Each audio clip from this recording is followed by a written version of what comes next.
साथियों नमस्कार। आपके अपने YouTube चैनल सुभी क्लासेस के ऑनलाइन प्लेटफॉर्म पर आप सभी का स्वागत, अभिनंदन।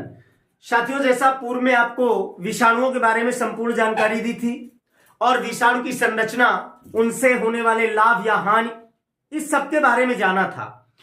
और आज विषाणु जनित कुछ रोग हैं जिनमें से जो प्रतियोगी परीक्षाओं में पूछे जाते हैं और बहुत बार पूछे गए हैं, जिनमें से कुछ इंपॉर्टेंट हैं जिनके बारे में मैं बताऊंगा भी कि ये कौन कौन से डिजीज हैं जो बहुत बार साथियों पूछे गए हैं।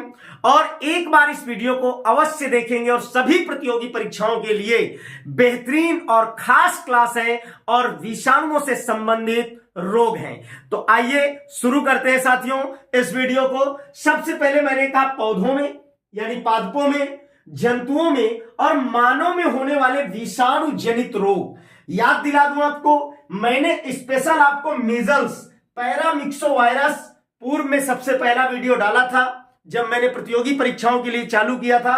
तो उसमें मीजल्स यानी खसरा, पैरामिक्सोवायरस डिजीज द्वारा होने वाला यानी वायरस द्वारा होने वाला डिजीज। तो आज साथियों संपूर्ण डिजीज के बारे में, जो वायरल हैं, वायरल जनित है, उनके बारे में जानेंगे। तो सबसे पहले पौधों के रोग। तो चुकंदर का ऐठा हुआ सिरोभाग, यानी सिरोभाग का मतलब होता है, जैसे आपने सुना हो पर्णकुंचन, पर्णकुंचन जैसी स्थितियां उत्पन्न हो जाती हैं और शीर्ष के ऊपरी भाग की पत्तियां क्या होती है दोस्तों, ऐठी हुई दिखाई देती हैं। किसके कारण होता है? तो वो चुकंदर में वायरस के द्वारा होता है और ऐठा हुआ, ऐठन युक्त शीर्ष भाग बन जाता है। तो कभी आ जाए कि ऐठा हुआ सिरोभाग जो होता है वो किसमें होता है, ऐसे लक्षण, तो वो साथियों किसमें पाए जाते हैं? चुकंदर में पाए जाते हैं, जो वायरस के कारण होते हैं। गन्ना, गन्ना एक ऐसी फसल है जिसमें सबसे ज्यादा कीट लगते हैं और सबसे ज्यादा उत्पादन में हानि होती है। 12th क्लास कि अगर हम एग्रीकल्चर में पढ़ते हैं तो हमें जानने को मिलता है। तो कहने का मतलब गन्ना में तृण समान प्ररोह, यानी तृण तिनके के समान कह दिया जाए या शुष्क स्थिति में परिवर्तित हो जाता है। कौन? प्ररोह भाग। प्ररोह भाग भी किसी पादप का शीर्ष भाग ही होता है, तो ऊपरी भाग पर यह दिखाई देता है वायरस जनित होने के कारण। और पपीता, पपीता में मोज़ेक उत्पन्न हो जाता है। जहां जहां मोज़ेक लगा हो, बस मोज़ेक लगने का मतलब होता है साथियों को ये रोग विषाणुओं से होने वाला है, विषाणु जनित डिजीज है। तो पपीता में mosaic, Carica papaya, saccharum officinarum, Vita vulgaris, ये इनके साइंटिफिक नेम भी आपको बताता चल रहा हूं दोस्तों।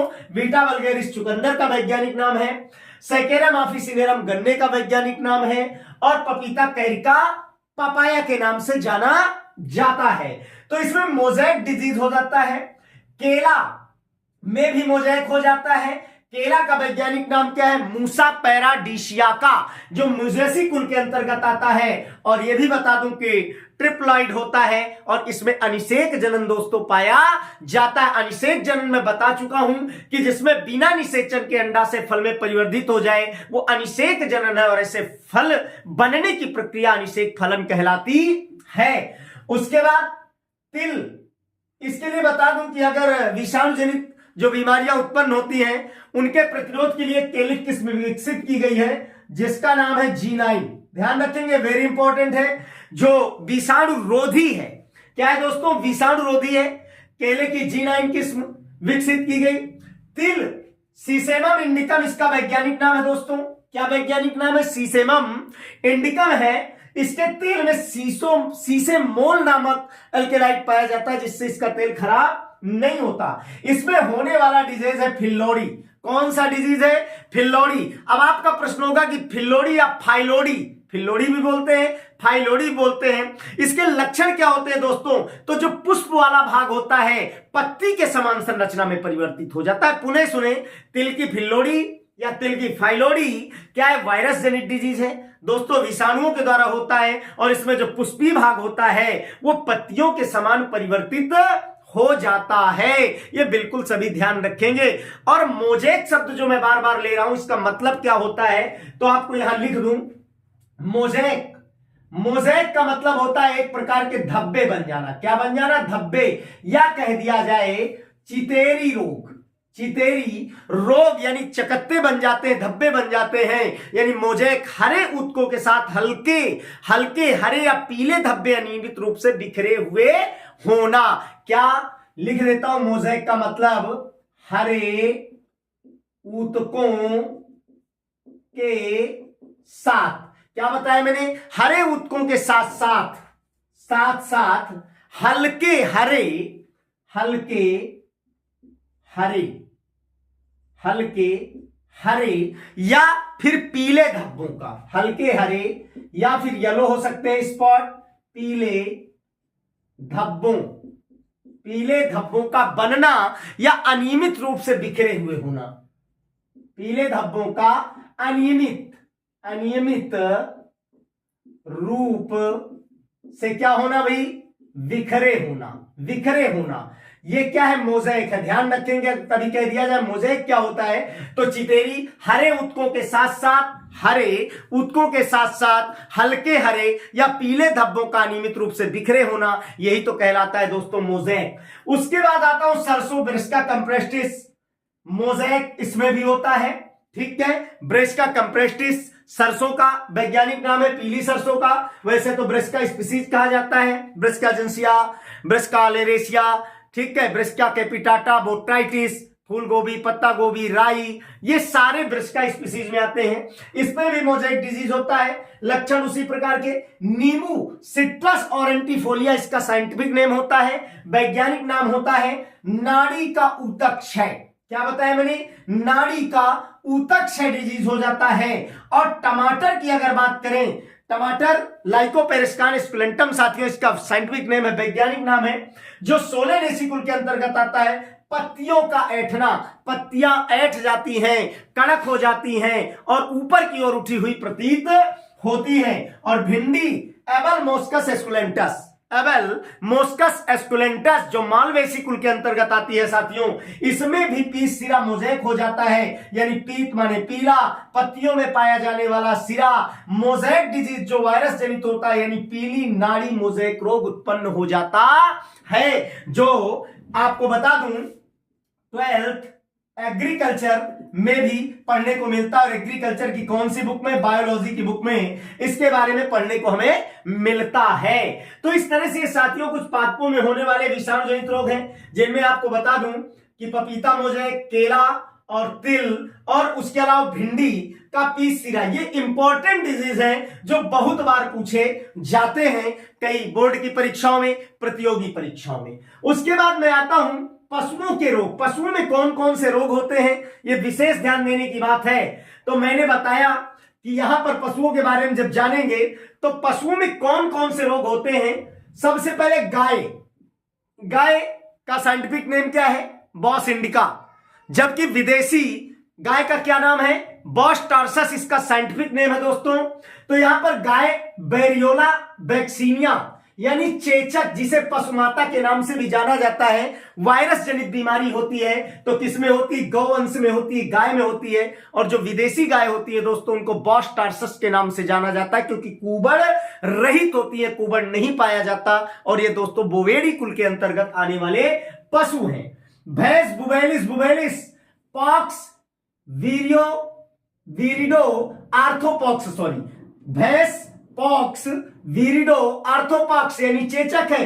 ये भैंसों में होने वाला डिजीज है जो वायरस के द्वारा होता है। और गाय में ब्लू टंग डिजीज होता है। गाय हर्पीस डिजीज होता है।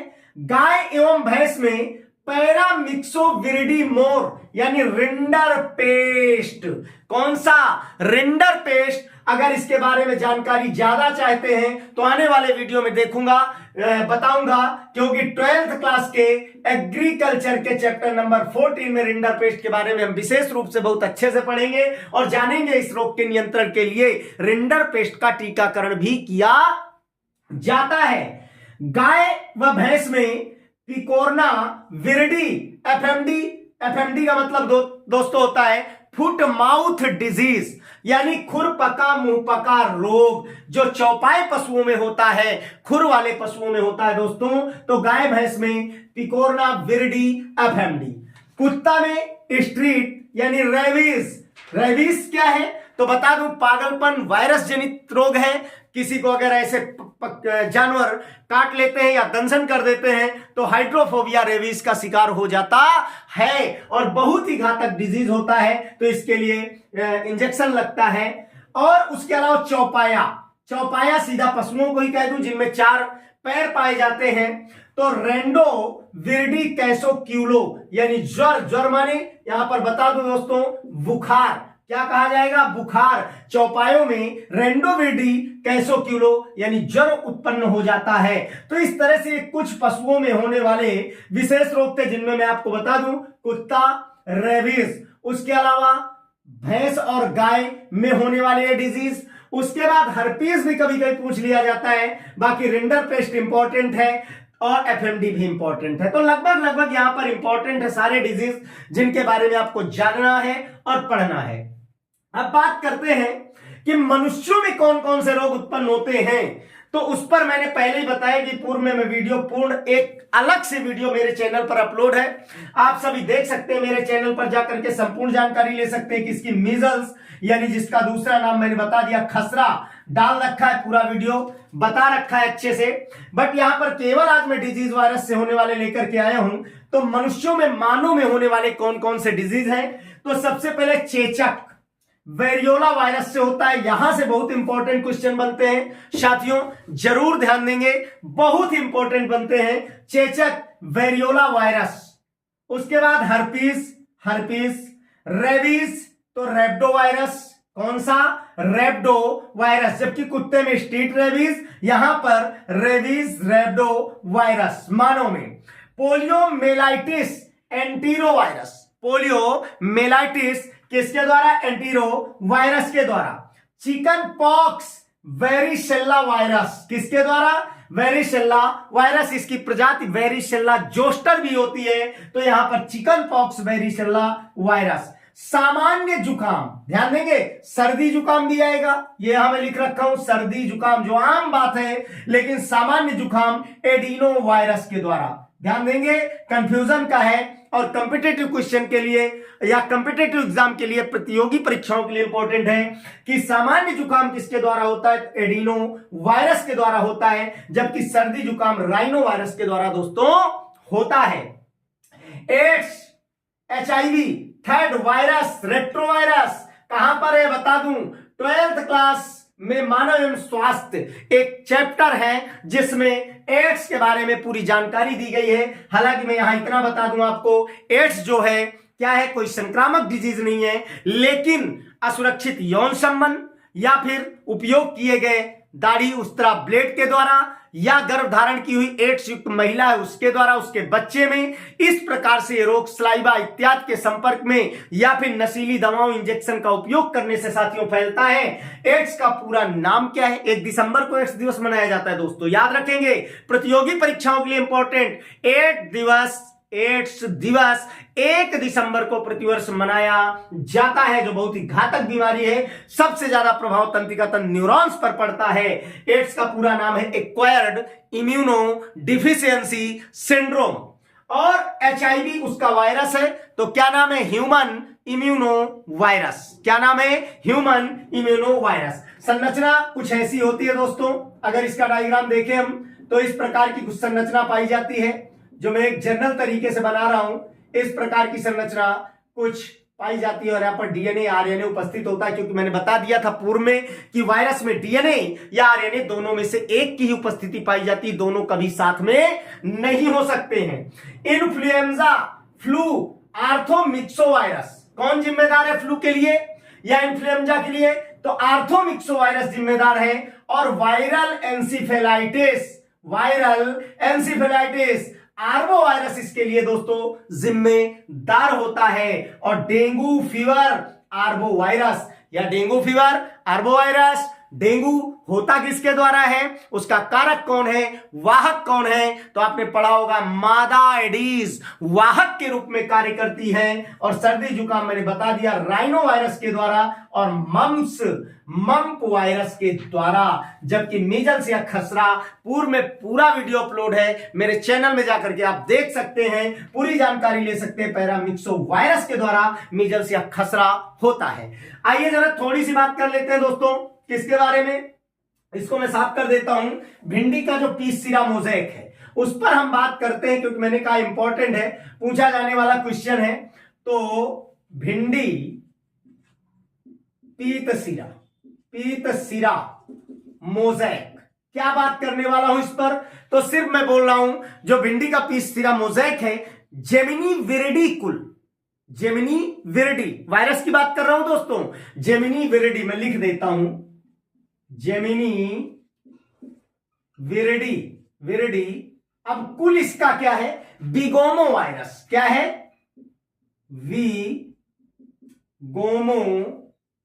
वायरस, ठीक है, इसके द्वारा होता है। और एक खास बात सुन लो, इसमें जो आनुवांशिक पदार्थ पाया जाता है, किसमें, इसमें वो पाया जाता है डबल एस डीएनए। इसका मतलब आप समझ गए होंगे, यानी सिंगल स्टैंडर्ड डीएनए पाया जाता है। क्या पाया जाता है, सिंगल स्टैंडर्ड डीएनए पाया जाता है। जबकि अगर हम बात करें तो हमारे अंदर या वाटसन क्रिक के द्वारा जो खोजा गया मॉडल था वो क्या था, double standard double helix DNA था। तो साथियों आज पूर्ण जानकारी आपको मानव में, पशुओं में एवं पौधों में होने वाले रोगों की जानकारी दी। वायरस के बारे में मैंने पूर्णतः उसकी संरचना, उसके लाभ हानि, उससे होने वाले रोग, जिनमें मैंने बताया आपको, यहां बहुत ही इंपॉर्टेंट होने वाला है वीडियो है आपके लिए, आने वाली आगे की प्रतियोगी परीक्षाओं के लिए। तो साथियों सभी लोग चैनल पर जाएं और वीडियो को देखें, लाइक करें, सब्सक्राइब करें, शेयर करें, और आशा करता हूं कि आपको बहुत अच्छा लगेगा। और धन्यवाद, नमस्कार। आगे लेकर के मिलूंगा आपको जीवाणु और कवक।